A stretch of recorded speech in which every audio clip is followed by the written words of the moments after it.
Hi everyone, welcome to this masterclass, which is going to be about how you can heal your low self esteem. So, before we actually begin this masterclass, let's actually cover the topics that we are going to cover under this masterclass. So, first thing that we're going to discuss is understand is how exactly, what exactly is low self esteem. We are going to actually understand how it looks like, or how do you know if you have a low self esteem. Then we are going to actually find out why is it that some people have low self-esteem while others don't. Because if you have low self-esteem, you must have noted, or this thought must have creeped in some time in your life, that why is it that I feel this way and others don't. So we are going to explore this topic. And the third thing that we're going to discuss is how exactly your self-esteem was formed. A very important one, because oftentimes we end up blaming ourselves for having low self-esteem. So we are going to actually find out the real truth, how exactly our self-esteem gets formed. Fourth one, in next topic we are going to discuss why is it that you should work upon your self-esteem and heal it, or why should you, or why should you not. You can find out if you should heal it or not. And then fifth topic is, this one is going to be important, because here we are going to see, or we are going to actually find out the process of how exactly we heal self-esteem. And this is going to be a very detailed part of for this whole masterclass, because we're going to actually see what exactly steps are to heal the self-esteem, because again the agenda of this masterclass is about healing the low self-esteem. Then the sixth step, we are going to end this masterclass with an activity, or with a homework for you, which you can you know write a kickstart right after this masterclass ends. We can actually start your healing journey, especially which can actually start your journey of healing your self-esteem.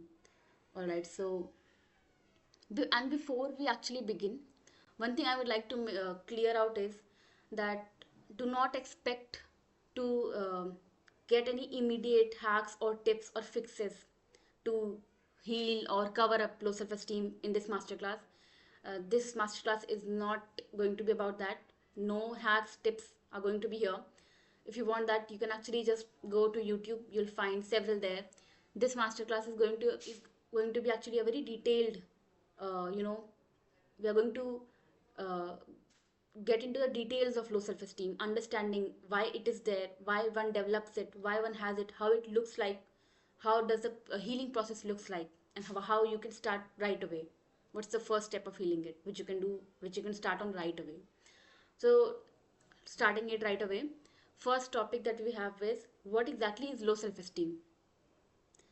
See, when it comes to self-esteem is simply what you think about yourself, or the idea that you have of yourself. So it is how much you think you're capable of. So in simpler terms, how much you consider yourself lovable, capable, acceptable, or worthy of. So that is that defines your self-esteem. How much you think you are capable, lovable, worthy, or acceptable. And it is not necessary that your physical reality is actually related to this, to the self-esteem you have, because you can have a thought that i'm I'm incapable, I'm unlovable, I'm unacceptable.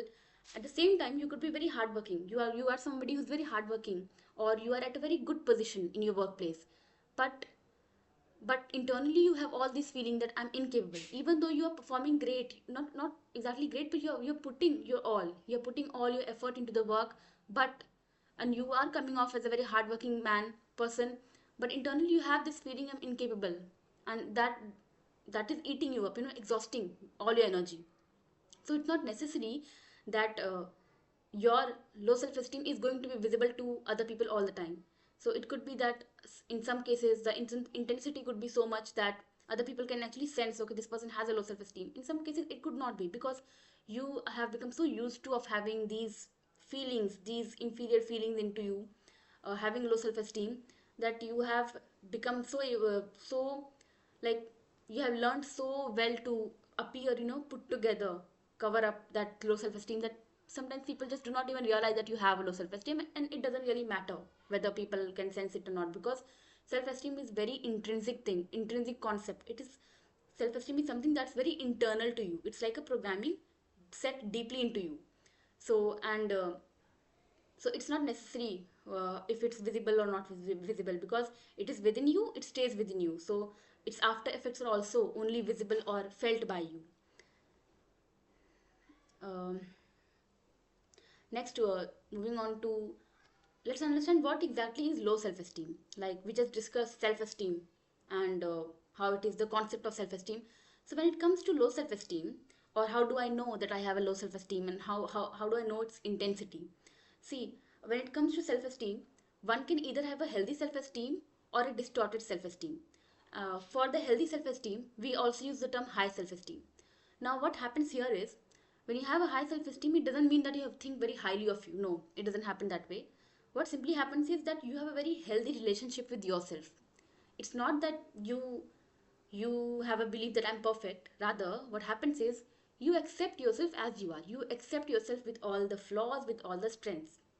So it is basically having a very healthy relationship with your own self, where you are not criticizing yourself unnecessarily, you're not comparing yourself with others, where you're not looking at yourself in an inferior way.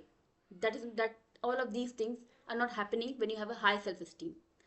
Next, like when it comes to low self-esteem, which is also like distorted self-esteem. Now what happens here is, some dominant feelings are very persistent in your brain, in your body, which are like feelings of unacceptable, unlovable, incapable, unworthy. So these are some beliefs which are always dominant in you. No matter what is happening in your physical reality, your mind is always concluding, like conclusion is always coming to this: I'm unlovable, see, you are incapable, you are unworthy, that's why it's happening, everything. Here we feel, when we have a low self-esteem, we deeply feel that we are not good enough. We compare ourselves with other endlessly. We actually have a habit of only seeing our shortcomings and weaknesses. We become that way. We are criticizing ourselves constantly, comparing with others. We are, I think, purposely putting ourselves down.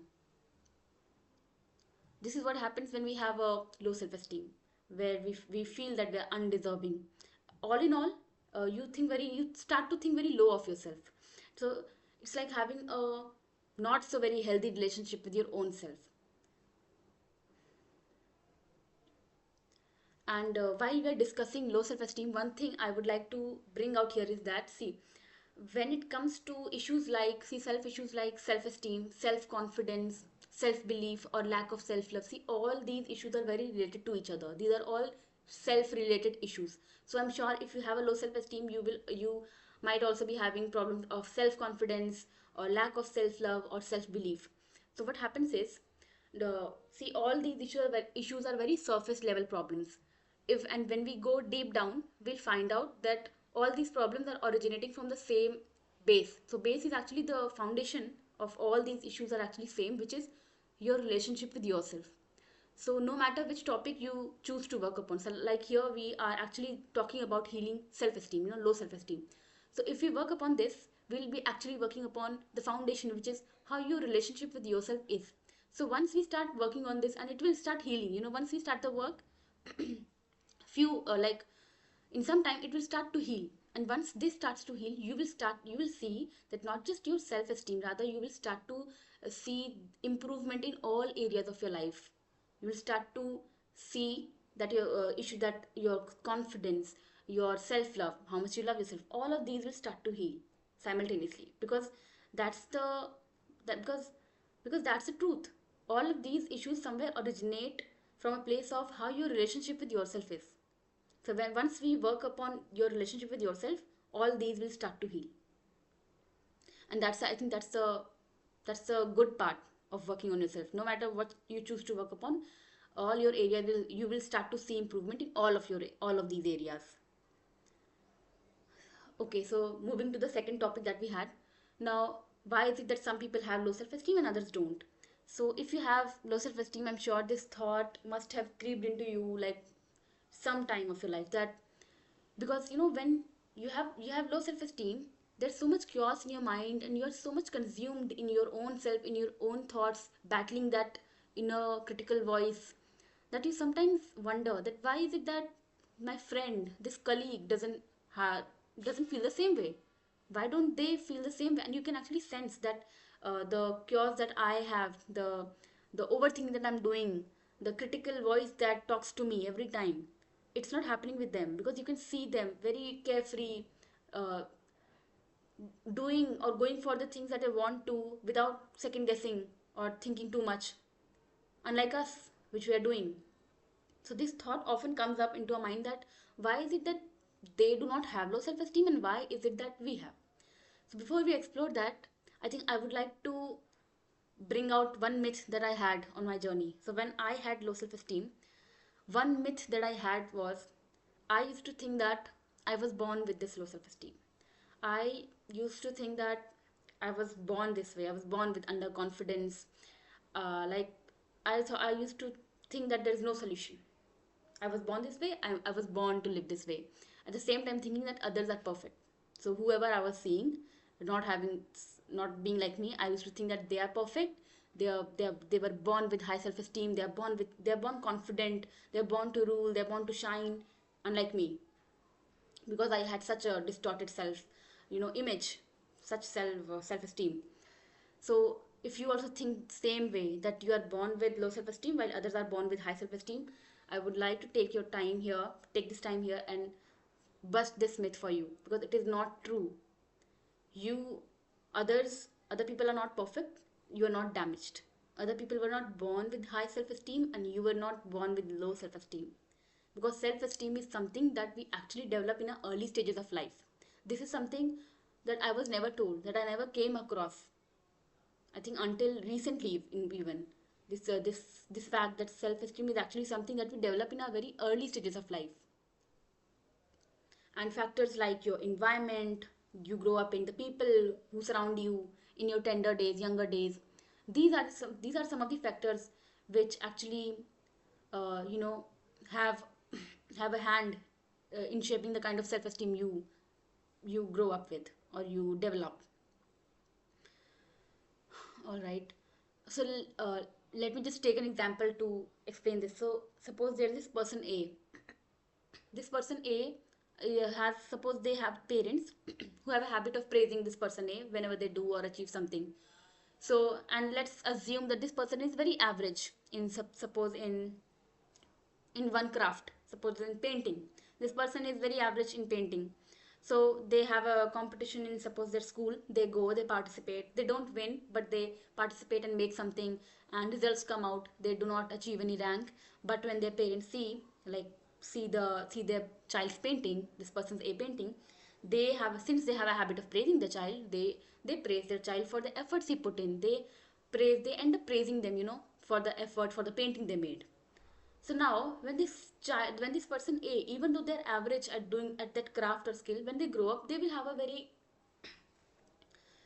very healthy relationship with themselves. So they will they will end up having a high self-esteem, because they have heard that, okay, my efforts matter. It doesn't matter I win or not. I do, what I'm doing matters. So this person A will end up having a high self-esteem, because their environment, the people around them, they actually did not, gave him negative feedbacks consistently. While, imagine a person B in the same class.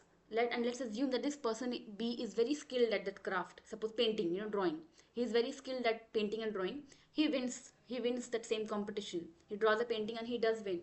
But his parents have a habit of not praising him. So when his parents get to know about this, so they just casually give him a remark, okay, good, good, but not much attention is paid to him. Not his efforts are not actually exactly seen. So what happens is this person B doesn't feel acknowledged or seen. Rather, unfortunately, what happens is, suppose this person B, the parent of this person B has a habit of actually picking upon his mistakes. So doesn't if when person B wins, he's not acknowledged. It's not acknowledged. But when they make a mistake, it is acknowledged. He is actually, picked up on that, and given feedback, negative feedback. So what ends up happening is, person B accumulates a lot of negative feedbacks about himself. So when he grow up, he will grow up with the when he grows up, he will grow up with the low self-esteem, because now he has collected all the inferior ideas about himself. Even though he's intelligent or crafted, very skilled in that craft, he will grow up with a very low self-esteem. So you see how person A, person B, even though their reality was different, now that they have grown up, they've grown up with quite opposite self-esteem, with quite opposite idea of themselves. So that is how self-esteem is actually not your truth, not your truth. Rather, it gets formed depending upon factors like your environment, people who surrounded you. So the idea of telling you, this example or this fact is that no matter how your self-esteem is, it is not your ultimate truth. Just because you did not have people in your life who praised you frequently or gave you the emotional support that you needed as a child does not mean that you did not deserve it or you deserve any less. Just because others had it and you did not does not mean that you deserve any less. It's what happened is that the child version of you just took it personally and made it about itself. That is why you started to feel like you deserve less. It was not about you. And it's okay. When we're children, that is what we're supposed to do. We take on the feedback from people we trust and we make it ours. But now you are an adult. Now you know the truth. So now you can actually let the child know that it was not about them, even back then. Next topic, how exactly self-esteem was formed. So how exactly does one's self-esteem gets formed? See, uh, first thing is the see, self-esteem is something that gets formed in the early stages of your life. Okay, it has got nothing to do with your present self or as an adult. It is nothing that you chose consciously or did with all your senses. No, it happens subconsciously. So self-esteem is something that was formed in your early stages of your life. Second, your current self-esteem is actually the beliefs and opinions uh, that people had about you in your tender days, in your younger days. So your current self-esteem is nothing but beliefs and opinions that people had about you in your childhood. They told it to you, you considered it as feedback, and your mind stored it all. Third, you did not choose it, you did not choose or form or develop your self-esteem consciously, it just happened subconsciously. You did not do it intentionally. See, what happens is when you are a child, your sense of who you are is not yet developed. So you are open to receiving feedback from your surrounding. So depending upon the people you have, the environment you grow up in, all the kinds of feedback that you receive from outside or people, especially people who you trust, you make it yours. Your mind takes a note of it. You make it yours. You make it your reality. You make it your truth.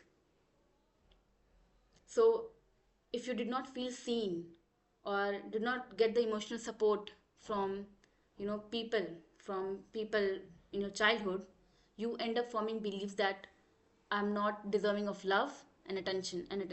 I do not deserve love. I'm not worthy enough.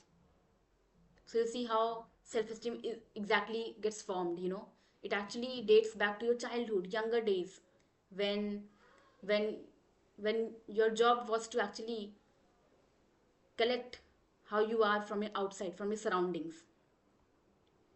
So I think now that we know how exactly our self-esteem gets formed, one thing is clear that your self-esteem does not hold really does not hold true to your current real self. As we saw in the example, even though person A was average, now they have grown up with the belief that they are good, that they have a healthy relationship with themselves.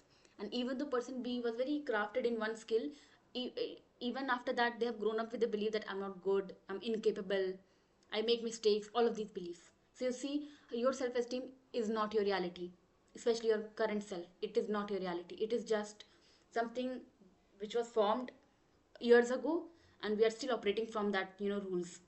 That is why it's so important we actually take out time to actually investigate our self-esteem, go into it, explore it, and do away with the unhelpful or limiting beliefs that we have been uh, operating from all this time. Because because when we have a low self-esteem, it's like you are living your life based upon the rules you made up when you were a child, when you were just a child. So now that we know that our self-esteem is something that we do not form or pick upon consciously, you can stop blaming yourself for having low self-esteem, because you did not do it intentionally. Because a lot of time what happens is, when we have low self-esteem, on top of it, to make it even worse, we sometimes let the thoughts come in which tells us that why is it that we have this, others are not having it, why is it, and we end up blaming ourselves, you know worsening the entire situation. So you can actually stop doing that, because you did not have a first hand in developing the kind of self-esteem you have right now. Moving to the next topic, why must you heal your self-esteem? So there's not much to actually say in this. It's just that whether you want to work and heal upon your self esteem or not is your decision. There is nothing that I will tell you that will make you want to or decide to actually work upon your self esteem. It is your decision, it should come from you. It should always be your decision. Personally speaking, about my experience, all I know right now is that what actually made me want to work upon my self esteem was that I did not want to feel small all my life. I used to feel very small, and one thing I knew was that I don't want to live my life feeling this way all my life. And I believed somewhere that I can have a different reality.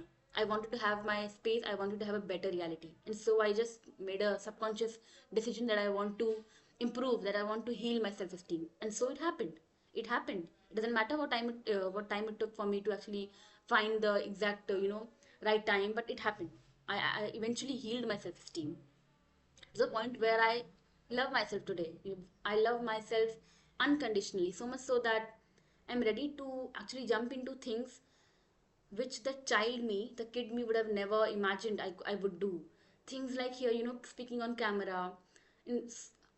It was so daunting to me that this is a faraway thing. Appearing for interview was something that I used to dread about. That how am I going to ever appear for interviews? The child me. So that was the thing. So end of all, what I want to convey here is that the your decision of choosing to work upon your self-esteem and to heal it is going to be your decision. You need to really sit with yourself and find out that do I really want to change my reality? Do I really want to feel differently? Do I really want to feel comfortable in my body with myself?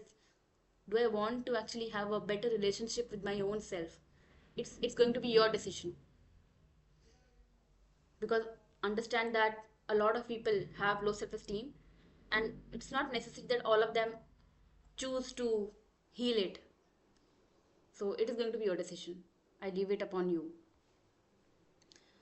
Okay, so let's come to the important topic, which is last topic also: how to heal your self-esteem. So what does the process look like? How one can exactly heal their low self-esteem? See, so there are actually 4 steps into this. I'll just go one by one. First is identify your core beliefs about yourself. See, when you have low self esteem, there is one this dominant, obviously negative belief, core belief that you have, that which is like dominating your reality every time, dominating your inner world as well as outer world all the time. It could be of the form that, and it could be like one or two, like I'm not lovable, I'm not capable, I'm not acceptable, or I'm useless. See, so what you got to do here is you have to find out what that one belief is, which is always resurfacing in your life. One belief which no matter what is happening in your reality, you're always coming to that conclusion that see, I'm useless. See, I'm incapable. What is that one belief which you really, really believe into, which is not helping you? Which makes you feel very bad, very small, very unworthy, very undeserving. What is that one belief? That is the first step. Because when we actually go to solve a problem, first we need to see what exactly is the problem. So here we are doing that exactly. We are exactly seeing what one statement keeps coming back to us, keep coming, our critical voice keeps telling us, see, you are this, you don't deserve this, you don't deserve love, you are bad, or you make mistakes, or any of it could be any belief. Your job is to find out that one core belief about yourself. Second point, under healing your low self-esteem, notice what safety behaviors you have adopted to avoid reliving that core belief. See, when you develop a core belief, a core limiting belief about yourself, what happens is your body or your subconscious mind always wants to protect you. So if your so let's say if your core belief is that I'm not capable, so your body and mind wants to protect you all the time. So what it will do is it will actually develop safety behaviors in you in order to protect you from actually living that thought again and again. So when you say that, when you believe, like if you have a strong belief that I'm incapable, you will avoid having any ambition for yourself, because when you actually have an ambition, you will have to form some goals, and some goals, uh, and when you go to achieve those goals, it's always 50% chances that you miss it, either you achieve it or you fail at it. But if you fail at it, because you have this strong core belief that I'm not capable, your brain knows that if we set an ambition, we will have to set a goal, and if we set a goal, there are chances that we might fail at it. And once we fail at it, what will we start to feel? That I'm not capable. But because we already have this core belief, strong core belief, which is supporting or fueling our low self-esteem, will get triggered. Our entire body gets triggered. So to avoid that trigger state, because our body does not want us to feel that discomfort again and again, our body makes us develop the safety behavior of not setting any ambition, not having any goals in life. And when you actually resort to such safety behaviors, how badly it harms you. You end up having no ambition for yourself in your life, ultimately harming your career in the bigger picture. For example, if your core belief is I'm dumb, I always make mistakes, you will you end up adopting the tendency of perfectionism, that tendency where you are only okay with putting out yourself in the perfect way, or creating something and putting it out only when you are sure that it's perfect. Like you develop a fear around making mistakes. So what ends up happening is that a lot of the times you are holding back things. You are unable to actually give out your ideas that you have, which you're not sure that will be taken well or is 100% true. One could be that if you have believed that I'm not lovable, you will find it very hard to express yourself or your real authentic views, opinions to others. Why? Because you have a fear that sometimes maybe some people do disagree with me. Then what will my mind tell me? That see, I'm not lovable, people do not love me. But because we have a very, which is actually very normal thing, people, there will be people who will agree with you, there will be people who will not agree with you, and a normal person would take it fine, it would be fine for them. But when you have a low self-esteem, when you have a very core belief that I'm not lovable, a trigger happens when you again come across this, or come across a situation in a physical reality which makes you believe that I'm not lovable. But a trigger will happen, and to protect you from that, your body never lets you do this thing where you are expressing yourself or bringing out your authentic self to others. So you see, these safety behaviors, which are actually there to save you, is not exactly protecting you. Rather, it's causing you more harm. We can see it, but our subconscious mind, our body does not see it. It only sees the immediate thing, that no matter what happens or what measures I have to take, I will protect this person. I'll protect ourselves. But now we see it's not helping us anymore. So next is we see that whatever core belief that we have, what are we actually doing? What have we made our habit, or what have we started doing on an everyday basis to actually protect ourselves, to actually stop reliving that one thought or core belief. Next, third point is explore your fears deeper. Go deeper into those fears. See, your fears are actually nothing but, it's your our fears only exist in our mind. The more we think, the stronger it gets. And one thing that we always do with our fears is we run away from it, we look at it from afar, and then we look at it, we see how big it is, and then we run away. This is exactly what we do not have to do. We actually go deeper into our fears. We actually see what we see it, we try to see it from all the angles. We try to see what will happen if this does come true. So when I say fear, what exactly I'm talking of is that the core beliefs that we have here, that I'm not lovable. So what are the supportive statements that you have? What will happen if you're not lovable? What do you think? What comes up to you? What is the ultimate fear? Why are we avoiding that belief? So we go deeper into these fears. Instead of avoiding them, we go deeper into these fears. We explore it until the intensity reduces. And believe me, fears are only fears will only dominate you as long as you let it, as long as you believe that it is dominant. The moment you start to get into it, the moment you start to explore your fears, see it for real, you'll see that it's not exactly that big. Definitely not bigger than you, because you are the one who created that fear. So here we just explore the fear in the third step. Fourth step, we go past our fears and take chances on ourselves. So what we do here is, see, earlier, before we explored the fear, it is this say, and our will to work upon our self-esteem or do something that we want to is this much. So we are never able to actually go past it. But after we've explored our fears intensity reduces and our willingness grows up, because desire has always been there. So the moment the fear reduces, we will actually be able to go past it and give ourselves a chance to try on the things that we have never, because fear seemed so big to us. So once we go past our fears, we will be able to take chances on ourselves. When I say take chances on ourselves, what I mean is we can actually take put have a belief in ourselves that I can actually do what I really want to do, which I was not able to do because of this extremely big fear, which was again coming out of low self-esteem and all of those limiting beliefs. So when I say that take chances on ourselves, you will be actually able to have that small percent of belief which will push you to actually take a chance on yourself and take that little action towards your desire that you've always wanted to do but were not able to do because of that fear, that low self-esteem.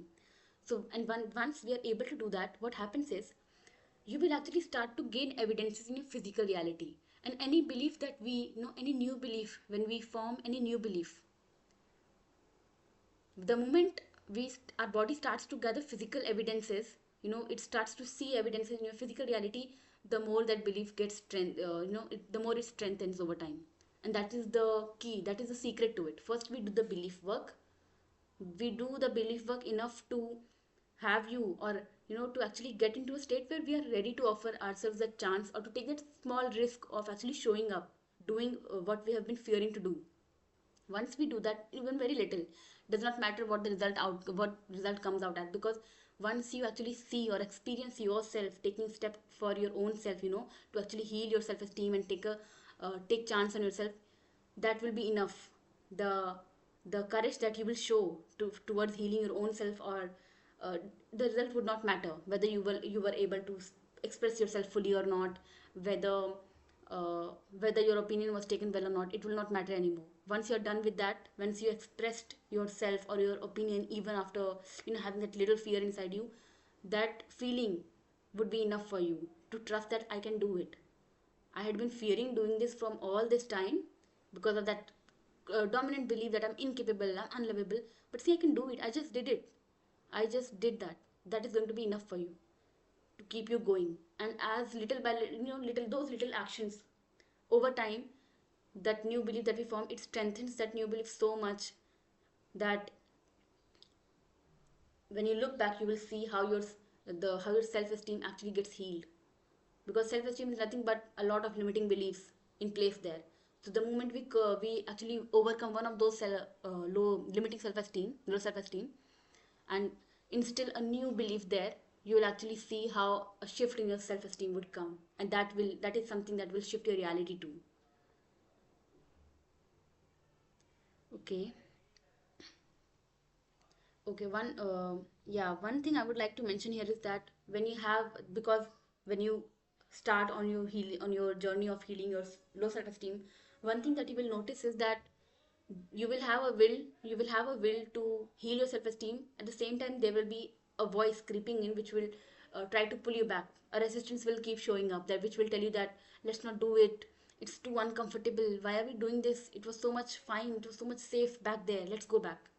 Understand, I want to tell you that when it comes to self-esteem, there's an ego attached with it, with your low self-esteem too. This ego will always try its best to make you feel worst. Always it wants to keep you at the same place. It wants to keep you at the bottom of the bottom. So I want to share it to make you aware that there are two voices in you: your willingness, your true inner voice, which wants you to overcome this low self esteem, and this ego attached with low self esteem, which will try to pull you back all the time whenever you work, whenever you actually sit to work on your self esteem. Why I'm telling you? Because for you to become aware that it's not the same voice, it's not confusion in your mind, there's no dilemma. Your inner voice is very, sure of its decision, that it wants to overcome it. And the fact that there is desire, that your inner voice is telling you to work upon it, is enough for you to take a step towards it. And this ego is definitely very much smaller than this. So you just have to be aware. The moment you are aware, you know that this is not me actually saying, but my ego of the low self-esteem. But ego of the low self-esteem, you will be able to not listen to it, rather choose your inner voice. So that was something I wanted to share, because when you actually go to or start working upon your journey of healing low self-esteem, ego will come up, this resistance always comes up. That's, I think, something that is always, whenever, no matter what you're working upon, that ego or resistance always shows up. Last part, what you can do to what you can do right away after this to actually kickstart your healing journey of low self-esteem. So first thing is that I hope by now you understand your low self-esteem and yourself a bit deeper and much better. It's not that you have a problem. It's not that you did anything intentionally. You can stop blaming yourself. You can actually sit with yourself and show some compassion to yourself. First thing first. All the time that you have been blaming yourself for having low self-esteem, or considering yourself very inferior than others, or thinking that others are perfect. No, it was not that way. You can actually see it for the real, for what it is. Second thing I want to share here is that the you can actually start your healing of you can actually start healing your low self-esteem. The first thing that you can do here is that the first step that I shared was identify your core beliefs. So sit with pen and paper, uh, go, visit your past, or just recent examples where you felt low, where you felt bad about yourself. See what is that one statement or one dominant belief that showed up for you. What is that one thing that keeps here, just takes the upfront every time. You will find it. Find out your core belief. That is what I want you to do, because this is one part that you can always start on your own. And I urge you to write it down, because when you write down your thoughts, what happens is you are really able to think and reflect on your thoughts. And yes, do this first step, obviously, and feel free to send me your answers in the chat if you want. I'd be i'd be happy to read what comes up for you, or your reflections. And take this as homework for yourself from this masterclass. Do the first step for that process of healing your self-esteem. Identify your core beliefs. All right, so this was all right, so this was all about this masterclass, which was on how you can heal your low self-esteem.